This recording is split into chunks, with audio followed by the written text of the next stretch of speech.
You're listening to another episode of All the Bees with me, Dr. G, and my scrub tech, Bree. All right, we're back.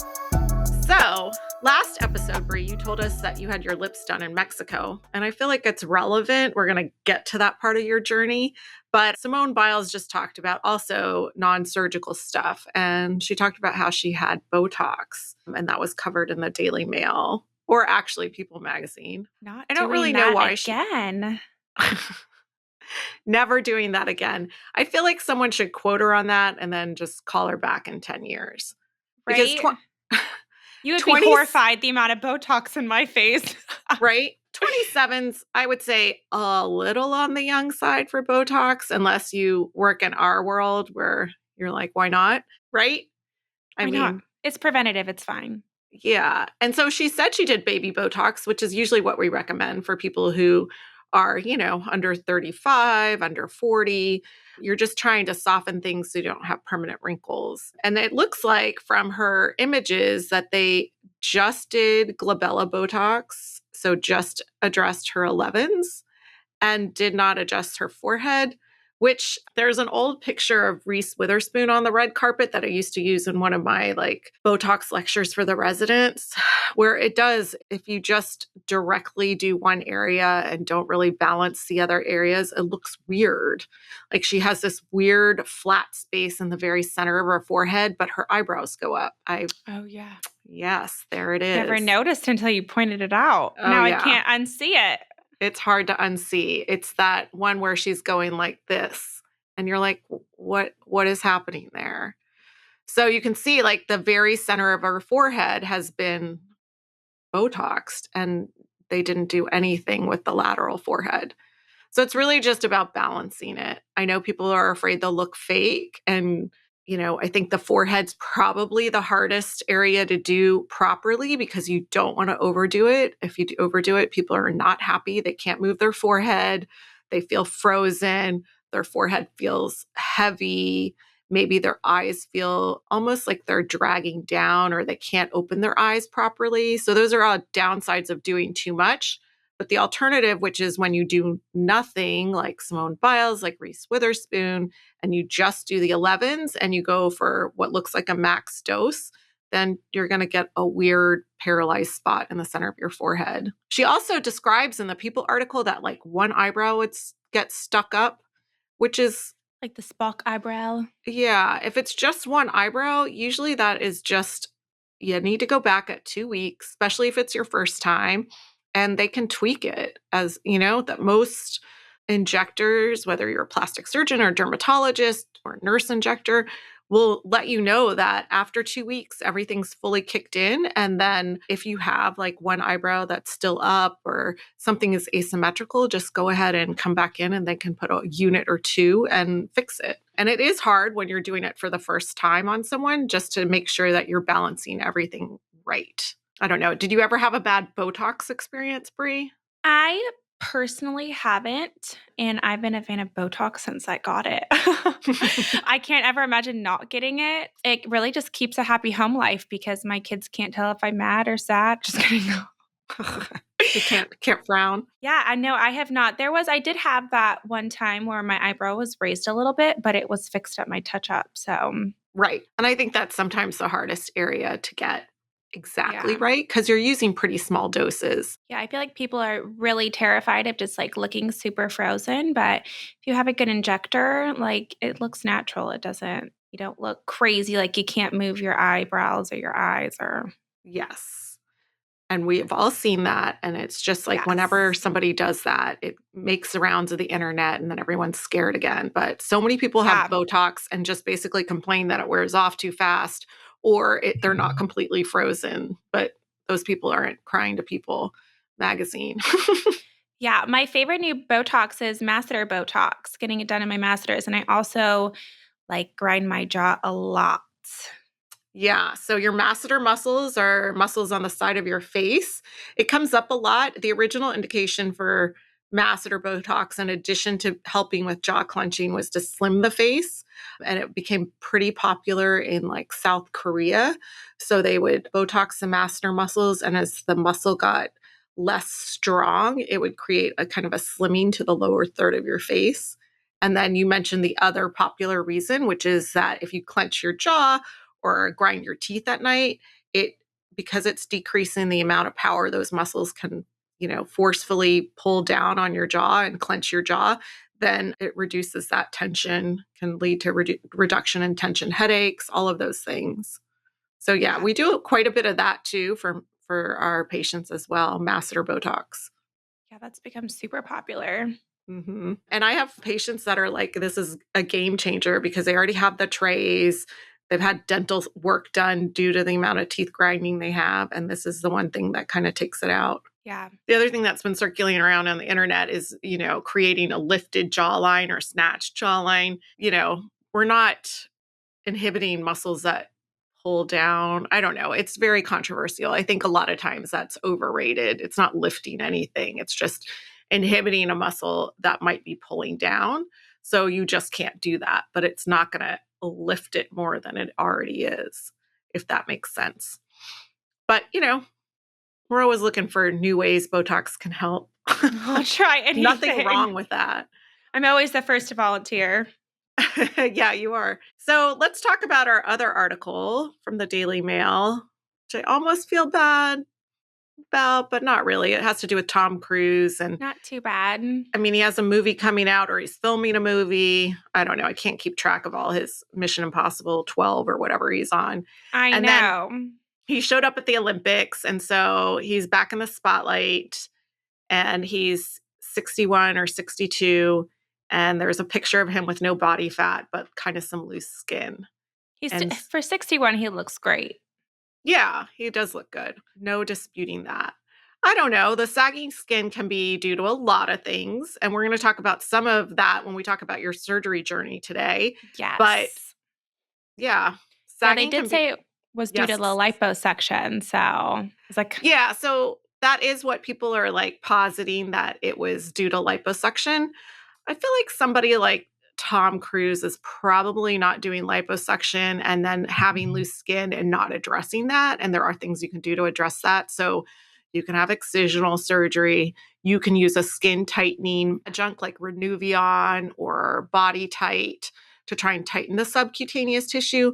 But, the bottom line is you can't fight aging. So if he has aging skin that's just lax, it's not going to respond to any of those things except for maybe excision. And excision is probably not what he wants to do at this point.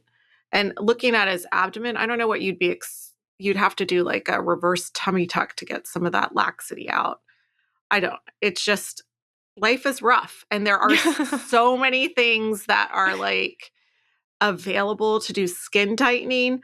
I would say my only joy in this article is that Tom Cruise is facing the same scrutiny that every female actor has to endure all the time. Right. So welcome to the club in terms of like, has she or hadn't she? What has she done to her face? What is going on with her body? Has she had more surgery? Why is this, every female celebrity, every time they walk out is being scrutinized head to toe.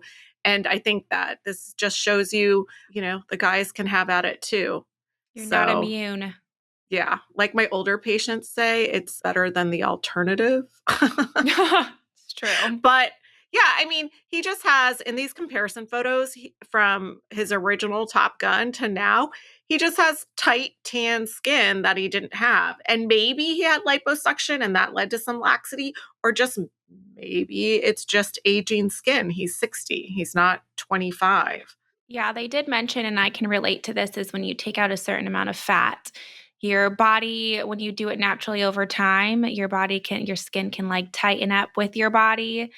I don't know how much fat being taken out really affects that, but in my case, I definitely feel like I had a lot of fat taken out and my skin wasn't able to tighten as much as, say, if I had lost it naturally. And I think that was. So yeah, if you do slow, controlled weight loss, the idea is that your skin is given the chance to contract as that space is shrunken down. Of course, we've all turned that on its head now with Ozempic and other GLP-1s because it causes you to lose weight rapidly. And when you lose weight rapidly, your skin doesn't have a chance to contract and you can end up with loose, sagging skin. Some of that's determined by, like you mentioned, how much fat's removed at once or how fast you lose weight. And the other thing is, sometimes it's age. So I see older ladies that, want me to address their sagging skin if they come in and they're over 60 and super tan because they spent their life, some good years out in the sun playing tennis or gardening or golfing. That skin is just not as resilient and is a little bit more stretchy than someone who's 20 and is going to liposuction and, take some mass off.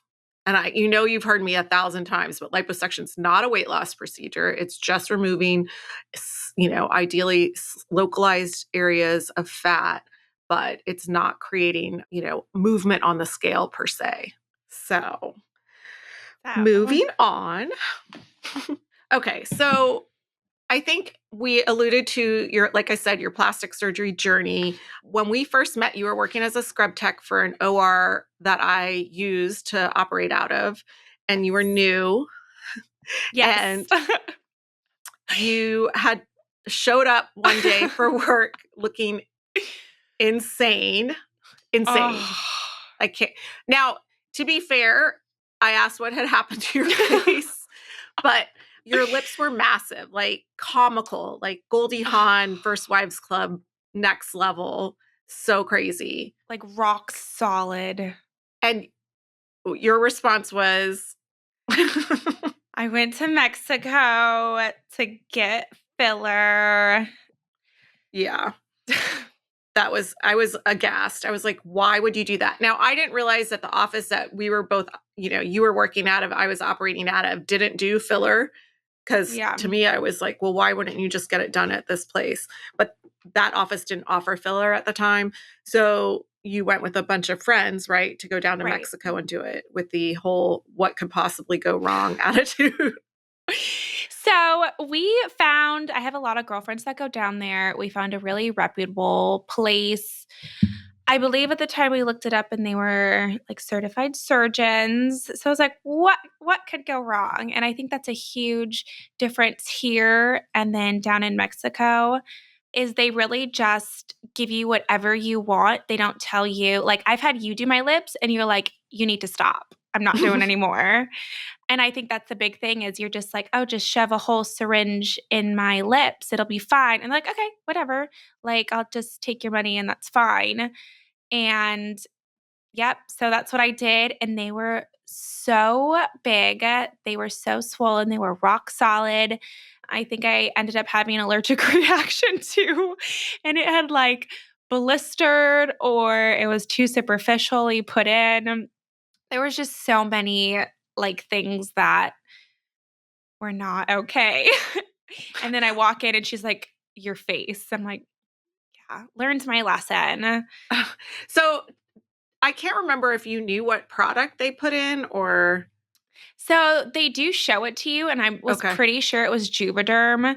Yeah, as far as you know. Yeah. And you do make a couple of points. There are board certified plastic surgeons in Mexico, certified by their national organization, and there can be reputable places to get things done. It's a little bit hard to navigate when you don't speak the language. And a lot of times people go based off, my friend had this done here, so it must be safe, which we know even in the States, that's how some of these charlatans who are pediatricians or whatever doing liposuction, once you've gotten away with enough liposuction or whatever, even if it's out of your wheelhouse, you start building that reputation as a go-to and you're getting referrals from word of mouth. And it's just a beast that keeps feeding itself until something goes wrong. Yeah. And I do think you did have an allergic reaction to your dogs or something all at the same time, which really just was an extra 1-2 punch for the lips. It was really great. So yeah, we discussed, what a terrible idea it was. I think you had microneedling done as well and they didn't numb you or something crazy. Terrible. I think you just assume you're go down and you're being treated by doctors that they're just going to like do what's best for you. And that is not always the case.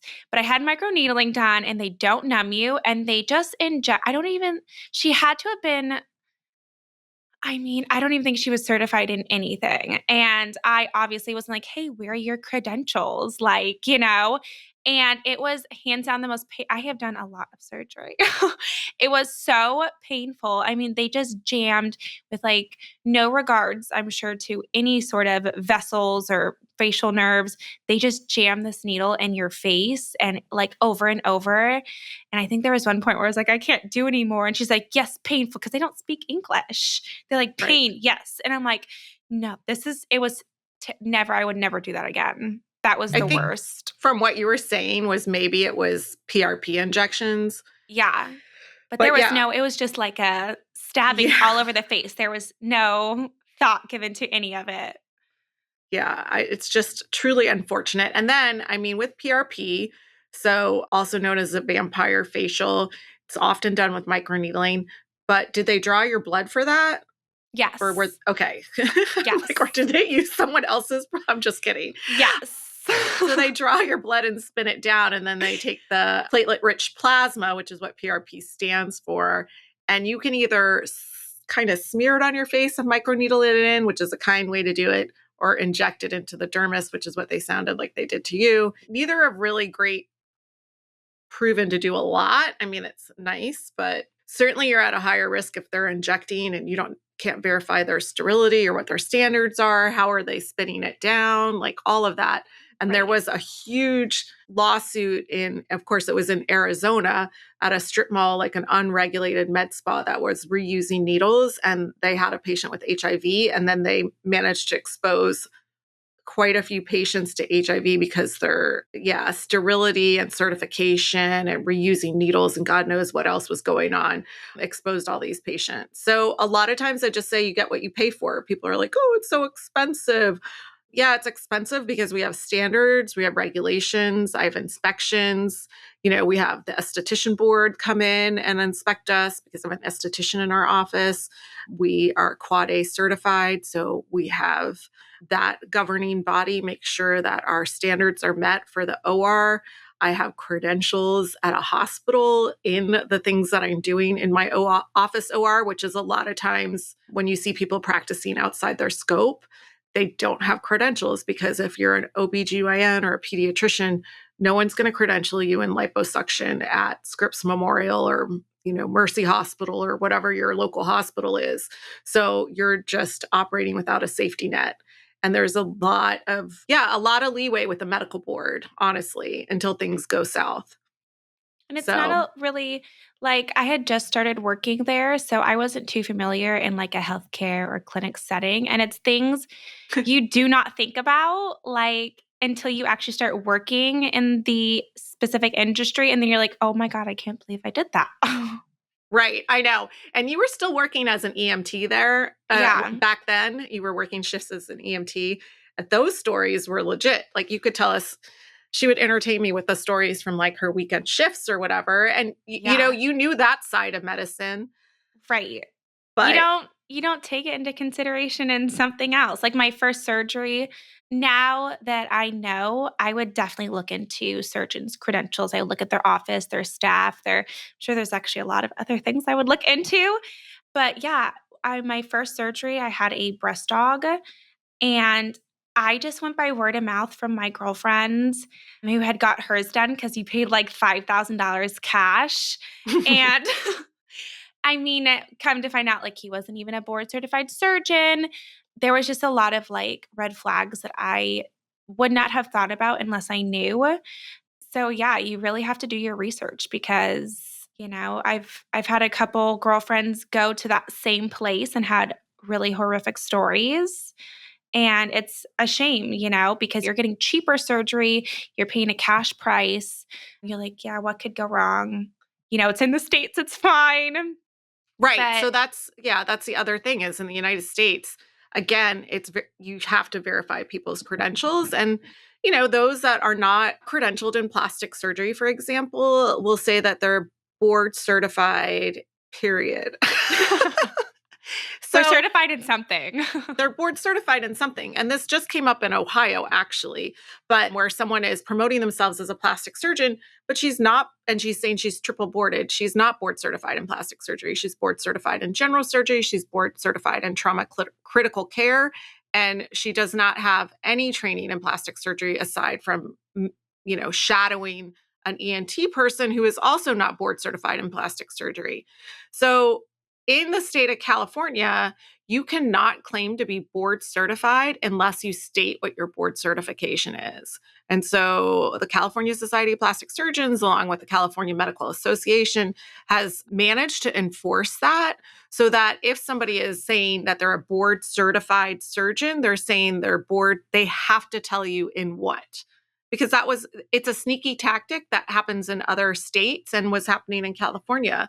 Like, I'm going to, Aesthetics R Us with a board certified surgeon. Well, the dude's board certified in pediatrics. So how does that help you? And I always think just the hubris or confidence that these people have to just start doing surgery in something that they weren't.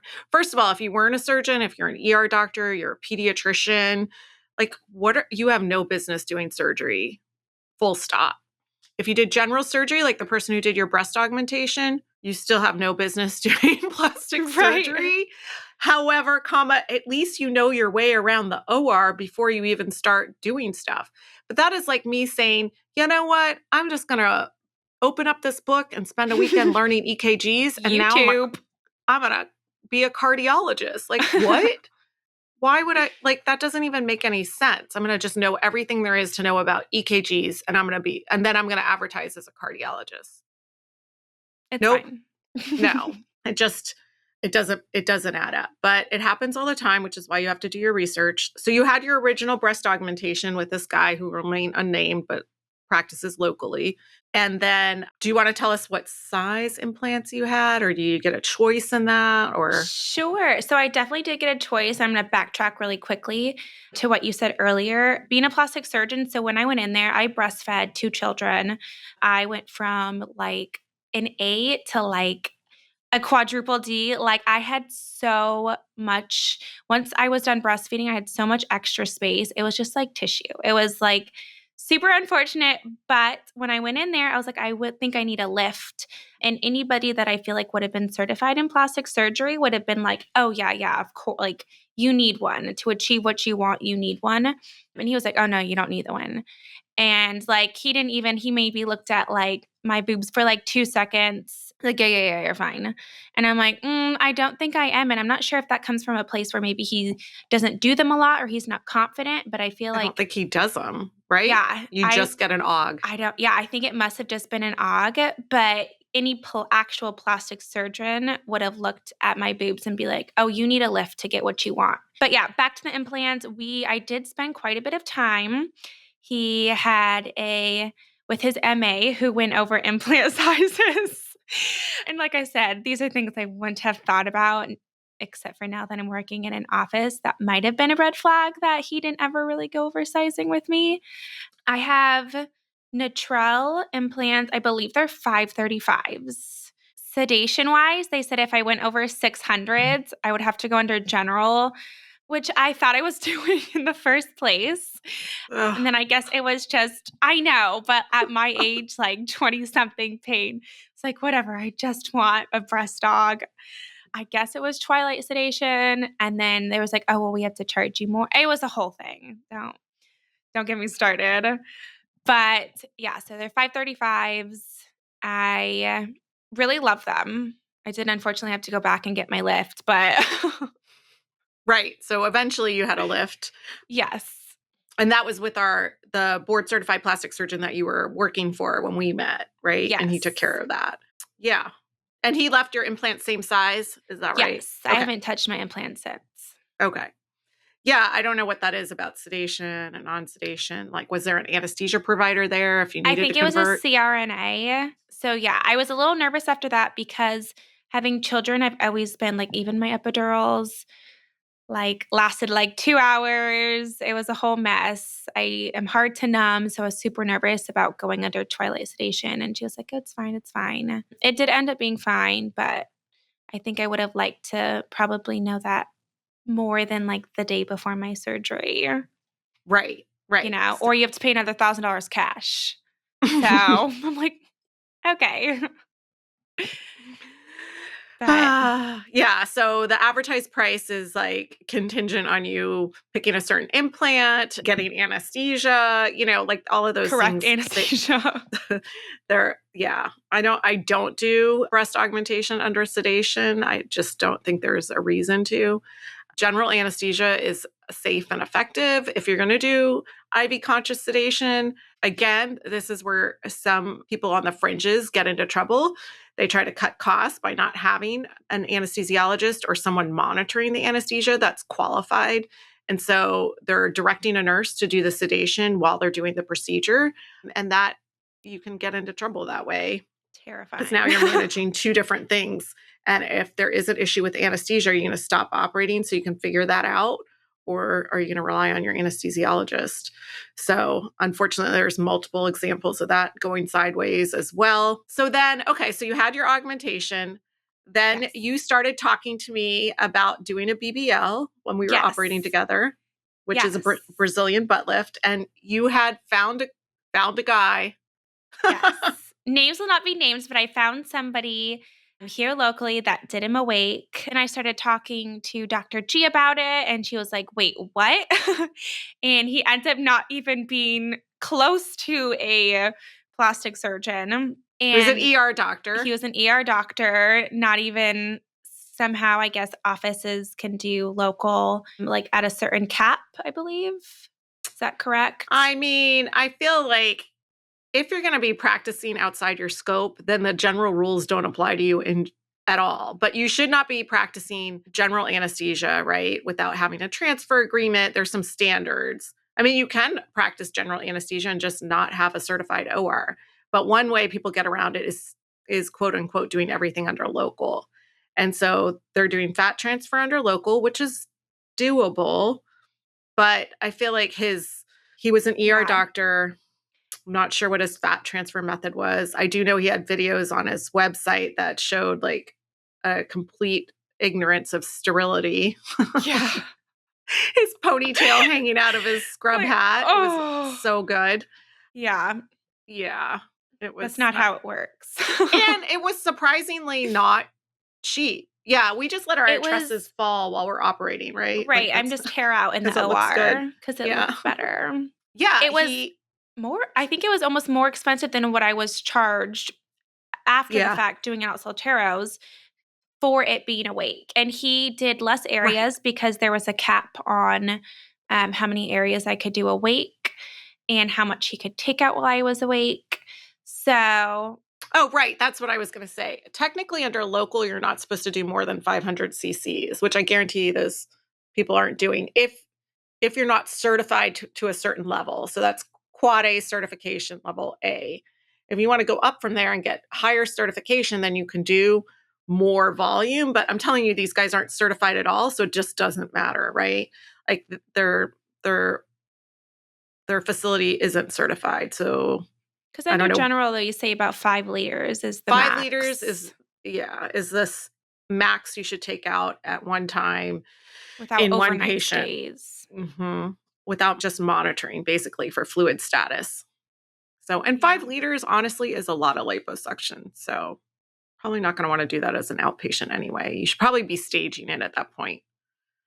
So, yes, I about had a heart attack when you told me about this planned BBL. She was like, look him up, look him up. I was like, can't you see? It's not even it's an ER doctor. Come on. And then I said, you're working at this facility, at this office, like talk to the coordinator, see if you can get this surgery.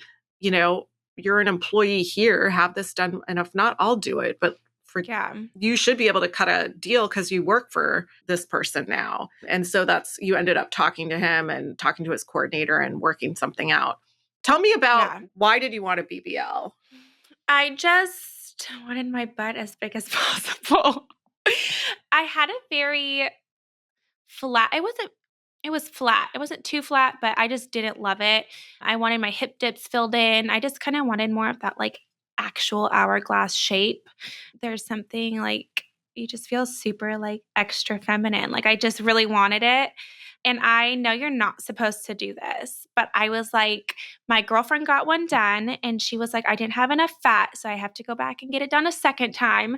So don't do this. But I was like, I'm going to eat as much as possible. And I'm going to gain as much weight as I can so I get all the fat. So for like the next 2.5, 3 months, I just like ate and I gained all the weight. And I believe the first, I got a BBL done twice. The first time I got, I don't know the exact numbers, but I think I got about 800 cc's in each side. We took the full 5 liters. The only thing I do regret is I did arm lipo and inner thigh lipo at the same time, and it was super uncomfortable. And I did a lift at the same time. So I could not lay on my stomach. I could Couldn't not move my sit. arms. I could not move my legs. So yeah, that was a little rough. I got this like big giant canoe that I stuck on the bed, and I just like kept Eric in the small corner of the bed. Propped myself up on some pillows. But yeah, I really just wanted it to have a more hourglass shape.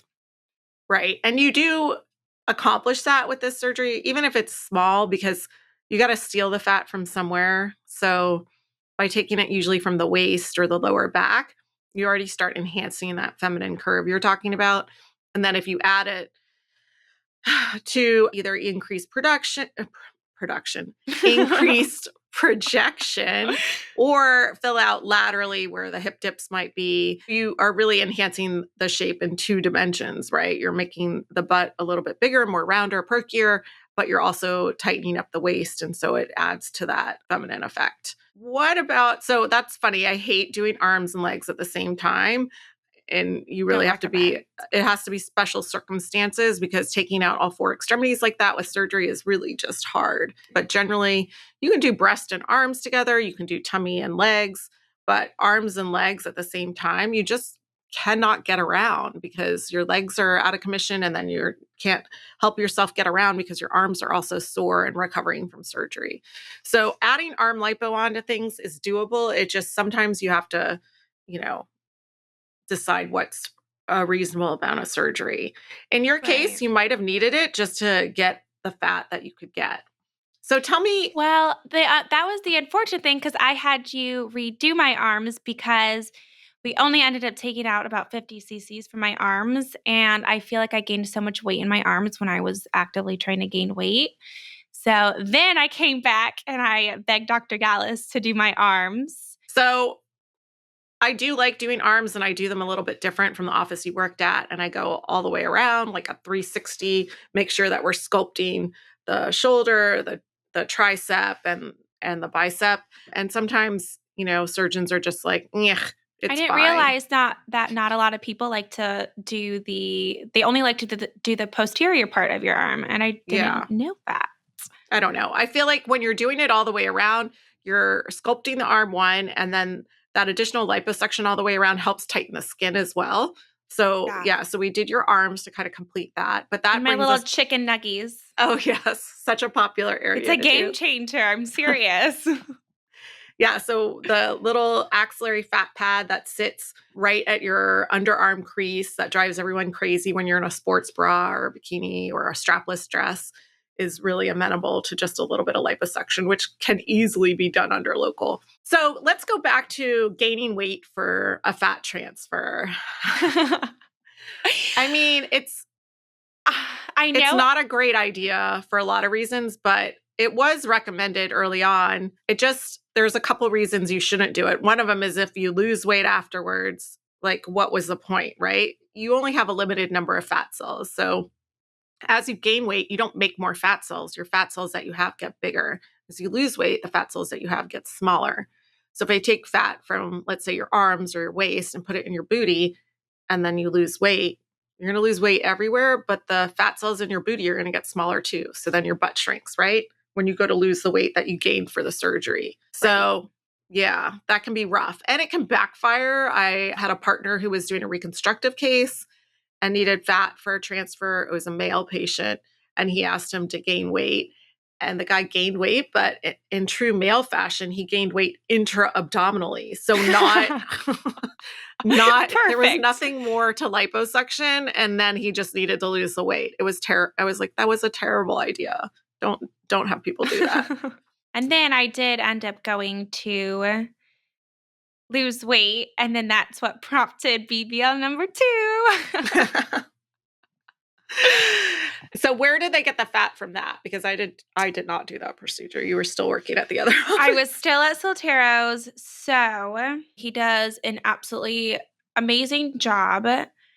However, board certified. Yes, he's board certified. He's in awesome. plastic surgery. Yes, but I did not have a lot of fat just coming from having it done prior. So we really scrounged for all the fat possible. And we did Renuvion at the same time to tighten some of the loose skin. And with that, I don't think possibly enough fat. I think you need a little layer of fat. You just don't want skin on muscle. And that's kind of how my stomach is. And you can see like every little vessel, every little lump. So that is the one thing I do regret, is having like every ounce of fat taken out. And people do ask for that. People, like I've had patients come into this office and they're like, I want absolutely every fat cell gone. And I'm like, you really don't. You just need a little layer. Yeah, it starts. Yeah, I mean, it's kind of a Kardashian look to have like skin on muscle. And to be honest, you are much harder on yourself than you look great. So, but yeah, you don't have that little subcutaneous layer that sort of protects or hides any kind of like one fat cell decides to plump up and it just sticks out. It's like, hello. Yeah. So I think over time, it definitely helps to have a small layer, which stands to reason all those people who have high definition lipo where they're sculpting it out and getting on skin, we're not sure exactly if you don't maintain that body habitus or age over time or whatever it is, what is that going to look like? I mean, maybe we'll have another option at that point in time, but at least in the liposuction to take every last little fat cell out so that they could put it in your butt, they did decide to do Renuvion. So tell me a little bit more about that, because we do Renuvion in our office as well. Yes. So I did it on my back, my upper and lower abdomen, and it was awesome. It definitely helped my skin tighten so much. And I was super fortunate that with my pregnancies, I didn't really have too much loose skin. I feel like that was really caused from me just doing too much lipo. I didn't have that time for my body to just slowly, my skin tighten as I lost weight. It was just like, so, but other than that, Renuvion, I think helps a ton. I think everyone with lipo should do it personally. Yeah. So I do it a little bit more selectively, but I do agree that it's awesome for helping to tighten the skin. It's not a substitute for tummy tuck, unfortunately, for those people that need that. But if like someone certainly over the age of 50 came in and wanted liposuction, I definitely recommend, based on their skin quality, but definitely recommend doing liposuction with Renuvion or some sort of skin tightening. That just happens to be the machine I own. BodyTite is the major competitor. They both use radio frequency energy, which is under the skin and tightens that collagen network under the skin. So below the dermis and the subcutaneous fat, the energy is like basically heating up those tissues and shrinking it so that you get a little bit of tightening. So yeah, I think that was probably a smart choice to use that technology. Yeah. And a question I get from patients all the time is if Renuvion has to be specifically in conjunction with lipo, if you can do it itself, and they want to know how like invasive it is. Some people think it's just like on the top, but you really are making an incision and going in. Yes. And even actually, I was the one who brought Renuvion to that particular office. And I remember having to explain. So if I'm just doing Renuvion to somebody, so we're just doing the skin tightening, I still need the liposuction equipment because you can't put the little radio frequency wand in without having tumescent fluid. So that fluid that helps keep the energy spreading diffusely, and then also keeps the heat, the temperature, internal temperature down. So First of all, you have to put the tumescent fluid in. And then second of all, you need to create channels for that Renuvion or whatever wand you're going to do to get through it. And so we usually use a liposuction cannula to do that.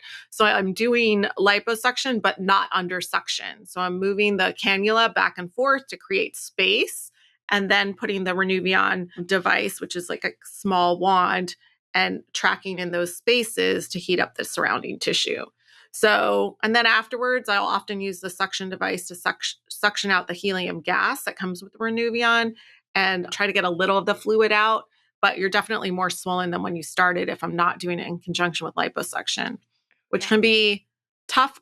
You just have to mentally prepare for that recovery, right? Because I've put fluid in, I've, created all these channels or tunnels, and then we're done. Yeah. So I've put fluid in, and then we're going to put you in compression. So now you're even bigger than when you started, and you just have to wait for all that fluid to get absorbed, the compression to do its thing, to recover from surgery, to see the skin tightening. So it's not a like, oh, wow, a week out, I look fantastic. You're still probably going to be swollen.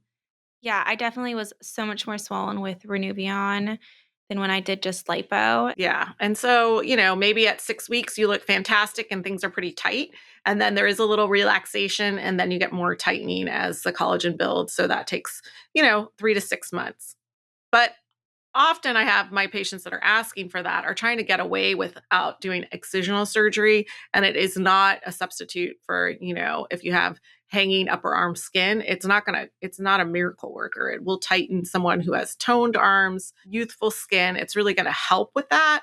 But older sun damaged skin doesn't do a great job. And if you have overlying crepey skin, so that sun damaged wrinkly skin at the very epidermis, it's tends to make that look worse because it's like if you have it's like putting a duvet cover on top of a bed sheet and you're shrinking the bed sheet and then the duvet cover is just getting more wrinkled on top because it has less, you need to flatten the whole thing out. So with regards to recovery, how long would you say it took for you to recover from each surgery? So my breast aug, I was in bed for a couple days. The first couple days were really hard just because you have that like muscle ache when you go under the muscle. It just hurts. But I had to go back to school at that time after a week. So I took a week. I was driving on like day 7 because I was no longer taking any pain meds. And that was a little hard. I definitely probably would have taken a little bit longer for a breast talk. I unfortunately didn't have a choice, but yeah, I was about 2 weeks until I was feeling a little bit better. And then I think I went back to working out at about 4 weeks. My first BBL, the recovery was a little bit longer because I had a lift. I had my arms, my legs. I felt like I healed a little bit slower. I was super committed. I did not sit on my butt for like 6 months. I wore my garments for like 6 months. I was like, I'm going to do everything I can to keep every possible fat cell. Don't know if it makes a difference or not, but yeah, I was very strict about my post-op care and so I think that took a little bit longer. I was still working on the ambulance at that time, and I took about 6 weeks off work then. And then I just came with my butt pillow, and I was like, don't judge me. Not sitting on my butt. Yeah, not today.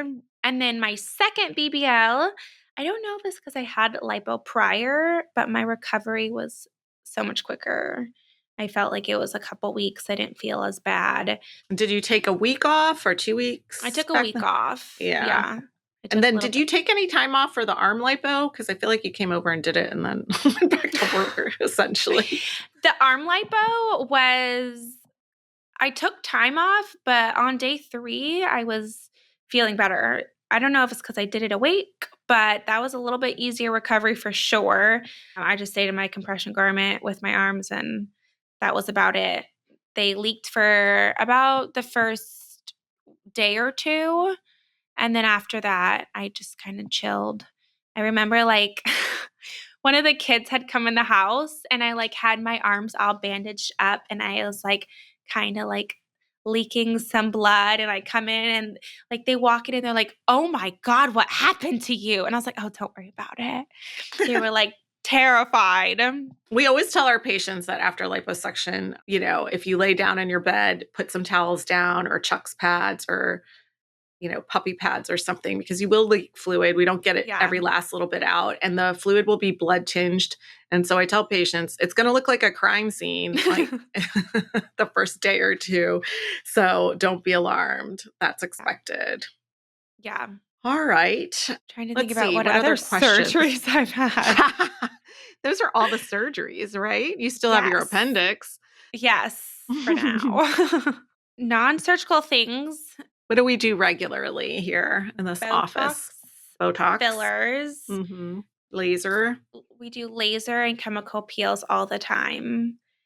Let's see here. The last filler, I just get it in my lips now. I did have it before where I tried putting it into my jawline. For me personally, I liked the Botox and the Masseters better, where everything like thinned out.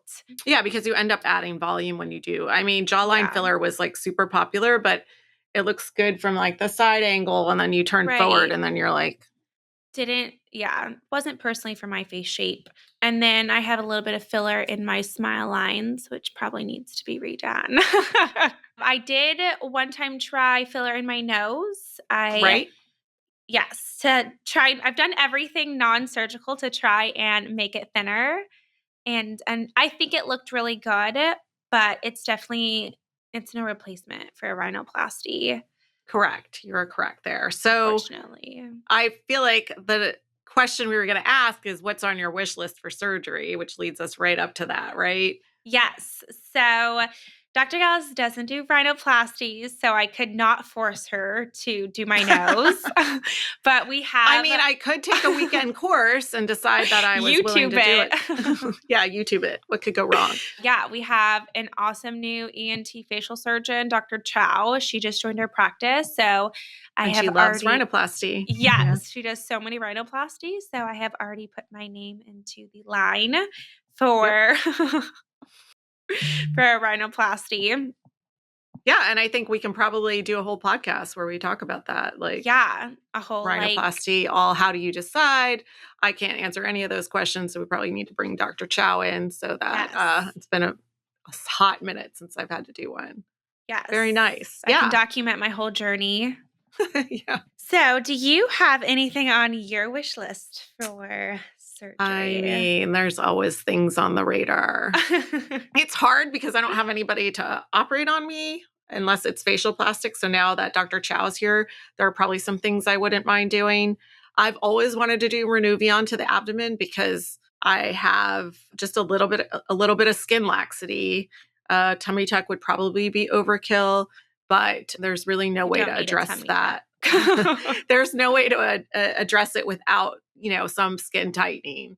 So, I mean, I figure I could do it under local. I just can't do it to myself. So I just need to figure that out. That would be on my wish list. And then, I don't know, upper eyelids, face at some point. I will say my biggest detractor from doing any kind of procedure is I like to work out. And so I hate not being able to work out. So I think when I had my breast aug and I didn't work out, I didn't do chest stuff or yoga for 4 to 6 weeks. I did 6 weeks. It was painful, like super painful for me not to do it. Yeah. She is the worst. Like, she's like, oh, I just got Botox. I'm going to go do a class. Like, no, you're not supposed to. Yeah. I don't even like blowing my hair out with a keratin treatment because you can't sweat for 3 days. And my hairdresser thinks I'm nuts. Most people are excited to have 3 days where they have an excuse not to work out. And it really is my stress reliever. And I love my yoga and sculpt classes. And it's hard for me to take a break. So yeah, that's usually that. And my 3 kids, busy lifestyle, blah, blah, blah. It's all hard to take time off for yourself, which is, I think I have that in common with a lot of our patients. Like, when are you going to take time off to recover? When are you going to not work out? Who's going to take the kids to school? All that stuff has to get factored in. And some of my patients that have been the most successful have really planned things out to the T. I mean, they're prepped in advance. They've got meals planned. They have everything set up. They know their schedule. And it also helps if you work from home. Yeah. I had some really bad acne for quite some time. I actually made Dr. G rip out my birth control out of my arm. We did YouTube that. Yeah, that was special. and hoping that it would clear up my acne. The first couple of months was so rough. My acne got so bad. So I did tons and tons of, I did lasers and peels. And I mean, I was doing stuff to my face every week. And I would come home and Eric, before I even got home, Eric would text me, be like, can we go to the gym or did you do stuff to your face today? And we got in that habit. And then it's like, when I like really wasn't feeling the gym, I was like, oh yeah, we did a laser on my face. I can't work out. Sorry. And he'd be like, oh, yeah, sorry, I'm laid up. I did a peel one time and I worked out that night and it like, my skin was bubbling and I think that just terrified him. So he's like, oh yeah, no, just stay home. And I'm like, okay. Yeah, you really shouldn't I love the gym, sweat after a chemical peel. Yeah. It is not that funny. I haven't done it. It's just not a smart idea.